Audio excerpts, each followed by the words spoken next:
I want to thank you so very much for having me here. Brian says I am one of the two chaplains at Ave Maria Home. And when I was contacted about speaking to you, of course my first thought was, what are you going to talk to them about?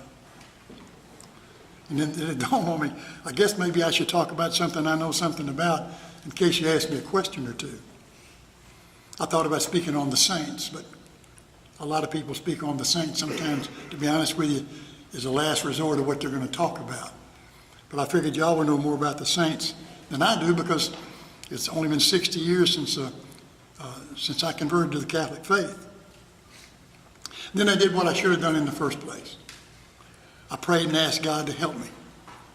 But as usual, I didn't really listen for the answer. I guess I just assumed it would come to me. And then one day it did. It came to me to maybe talk to you about God's call, not only to me or to clergy, but his call to each and every one of us. I truly believe that God has something in mind for each of us. I'm convinced of that because of my own personal calling. I'm convinced that God is reaching out to us constantly. I read somewhere some time ago that if there were 1,000 steps between us and God, he would take 999 of them. And it's up to us to take that last one. I mean, what more can God do for us to show his love for us?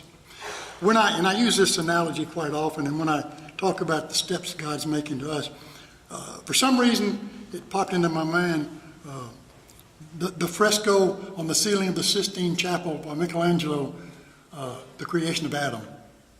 Probably some of you have seen that in person. I'm sure most of us have seen a recreation of it. It's the painting where it shows God with a host of angels surrounding him, descending, I guess, from heaven, with his arm outstretched and his finger pointing, like that. And he's pointing down the image of Adam, who is reclined, looks very relaxed, looking back up at God, with his arm outstretched and his finger reaching out. But if you look at it close, I think we'll see exactly what Michelangelo was really trying to tell us. If you look real close at the fingers, God's finger is like this, and Adam's finger is like this. Not quite reaching out to touch for God to give him the breath of life. We are obligated to take that final step. Like I said, what more can God do to show his love for us?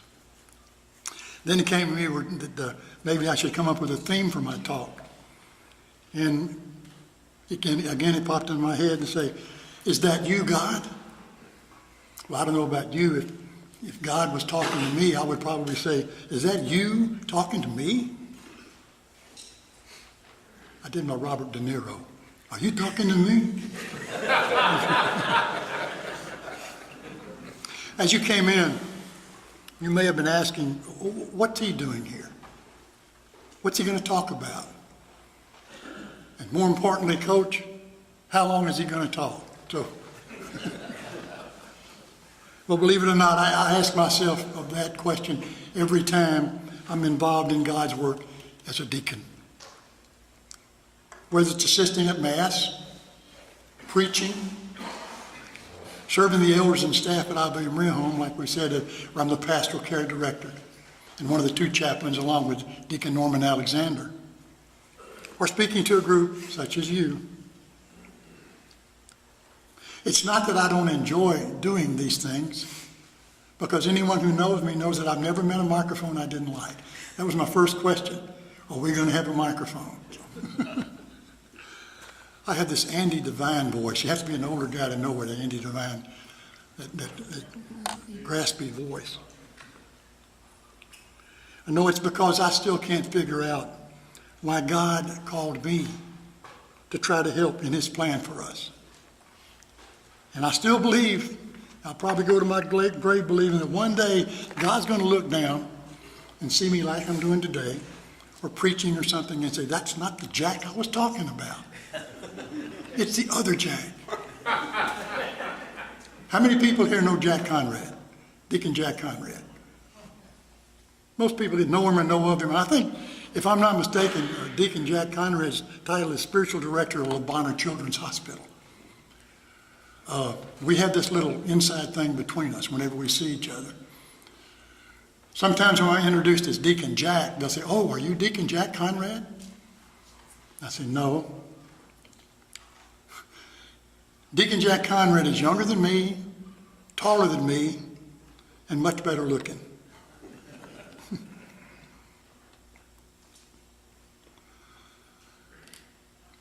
So Deacon Jack Conrad calls himself the pretty Deacon Jack, and I'm the other guy. But in reality, it's been 18 years since my ordination, and I guess God really meant it. He actually called me. Go figure. But at times I still ask, is that you, God? In the book of Exodus, we're told how God introduced himself to Moses from a burning bush. You got to admit, God doesn't call most people that way. In my case, there was no burning bush, no blare of trumpets, no claps of thunder. I believe my first calling, I was listening that day, was at a mass at St. Anne Highland, which is my parish, where Deacon David Woolley is the deacon over there now. And for some reason, there was a deacon speaking of an upcoming deacon formation class, and for some reason, that got my attention. Was that God's call to me through this Catholic deacon? Why on that particular day was I paying more attention than usual? My son's here, so I don't, close your ears. Back then, my Sunday thoughts at Mass were, what time are we teeing off at Galloway? It's true. It still is. Was he talking to me through that deacon? Did he use that man to get my attention? Is that you, God? I'd been a lector and a Eucharistic minister for quite some time over at St. Anne Highland, but that was because my wife wanted me to do it. And those of us that are married know to be happy, you got to keep mama happy. So yeah, I'm a Eucharistic minister and did some lecturing. I guess you could say she too called me to serve. And she called me, do something. My wife, Mary Louise, was with me at all the diaconal formation sessions that took right at 5 years in the deacon formation. She's been putting up with me for over 56 years. She's waiting for me to get back home when I get those early calls from Ave Maria. We're talking early. So my calling from God is as much to her as it is to me. And that's the way it is with every deacon couple. Did you know to become a deacon, if you're married, your wife has to sign off for it? She's not your booking agent. She has to give permission.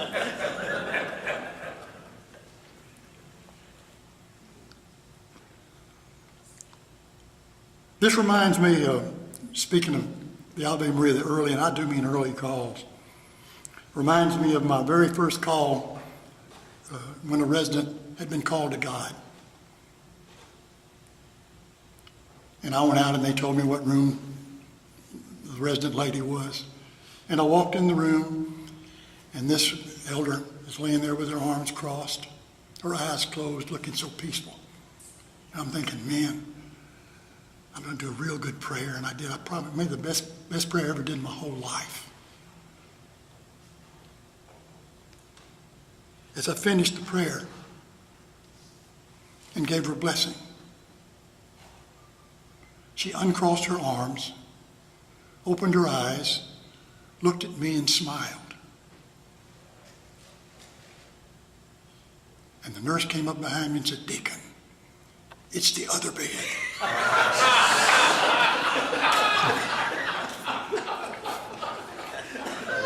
Let me tell you what, I checked with everybody that I know that could get a hold of to see if it would be disrespectful to tell that story.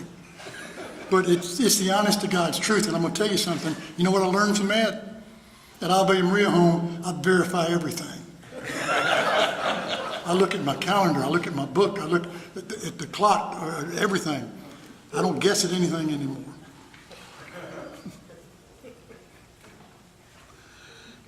God has been very good to me in his call. He and Frank Gattuso, who I was hoping would be here today, he and Frank Gattuso called me to Ave Maria home. It's been the most rewarding 8 years of my life within my vocation as a deacon.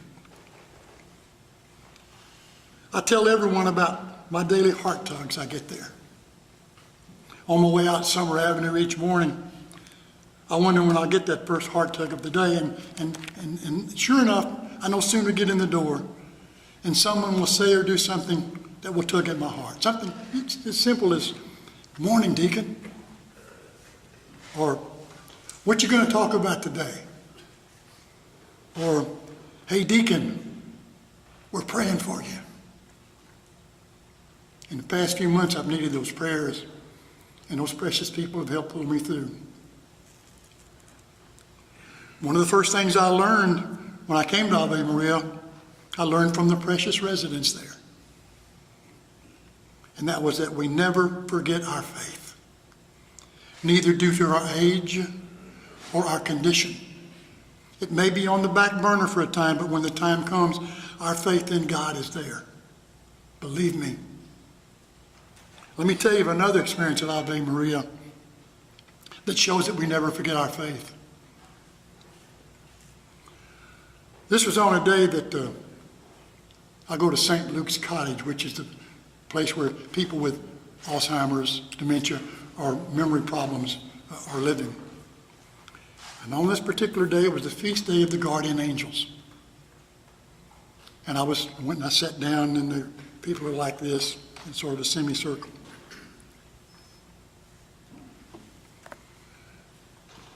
And I was going to explain about the guardian angels, but first I was going to read the guardian angel prayer. I don't have it memorized.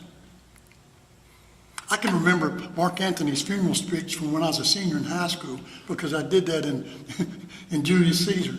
But I can't remember the guardian angel prayer. I said 3 or 4 words. And there was a precious lady sitting right about where you all are. Looked up at me and said the guardian angel prayer by heart, through her heart, from her heart. 90-something years old with Alzheimer's. That shows you we don't forget our faith. That experience almost moved me to tears, and it does every time I think about it. That's what I call a heart tug. At Ave Maria, we have many heart tugs. We have sadness, but we also have a humor at times that is so spontaneous it seems as though it's been rehearsed. One more story. I think it's one more. Let me look and see. Before everyone was moved out of the nursing home into the greenhouses that we have now, I don't know if you know about them or not, I used to do a morning devotional every morning at breakfast in the nursing home dining room. And on this particular day, I was speaking to them about if Jesus came in, would we recognize him? What would we do if Jesus came in? Remember now, they're eating breakfast. That's a way to keep a captive audience. See, right here, y'all are eating, so yeah, I'm going to get up and walk out right away. Well, in my talk, I asked the question, if Jesus walked in here right now, what would you ask him? And at that very instant, just like it was rehearsed, a gentleman behind me that had finished his breakfast said, "Can I have some more eggs?" Honestly, not true. I'm wondering, well, you know, that's like following Shirley Temple. What do I say after that? So I turned to one of the dining room staff and I said, "Are you going to give him some more eggs?" And the man says, "Of course we are." I said, "Then, my friends, maybe for the first time in your life, you've seen the prayer to Jesus answered." So they did give him some more eggs. I'll never forget that. It was just like perfect timing, like we'd rehearsed it for hours and hours. Well, my friends, it's never too late for God to call. I was in, I guess you'd say, my middle 60s when I was ordained 18 years ago. So never ever think it's too late. But as human beings, one of our main weaknesses is that we don't know how to listen.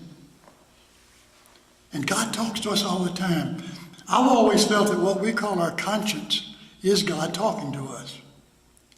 Like when we hear that hidden voice say, you shouldn't do that, or you shouldn't have done that. We all know this by now, that every one of us is a creation of God. We are a creation of an act of love of God and of our parents. We all, each one of us, have been given a talent that we should share with others. Never doubt that. You've got some kind of talent, and the fun in life is trying to figure out what it is. If it's not singing, don't be close to me at Mass, okay?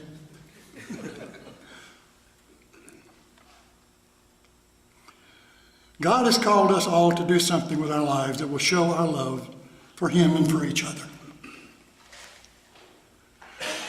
Do you remember what God said about Jesus at the Transfiguration? This is my beloved Son. What did He say after that? Listen to Him. Exactly.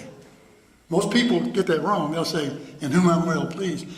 He did that. This is my beloved Son. Listen to Him. I wonder if Peter, James, and John, who were there, had to ask, is that you, God? Once again, we have to listen. Half of praying is listening. It may even be the most important part of prayer, to listen. Because you don't want to miss God's call. Like when you heard that small whisper that told you that someone you know needs a friend maybe just to talk to. Or that look in someone's eyes that they're yearning for understanding, especially if that someone is someone you don't love as you should for whatever the reason. In the video I sent, or in the video that I made, telling them I'm speaking to you, I ask that you ask yourself 3 questions, and you can ask that while we're having our little round table. I don't know if you saw it or not, but I'm going to ask it of you again. Ask yourself, did God ever call me? Was I listening? And did I answer? My friends, if God should ask you someday, why didn't you answer my calls? You don't want to have to say, you mean that was you, God? You won't find Him on your caller ID. So please listen. And may God bless you.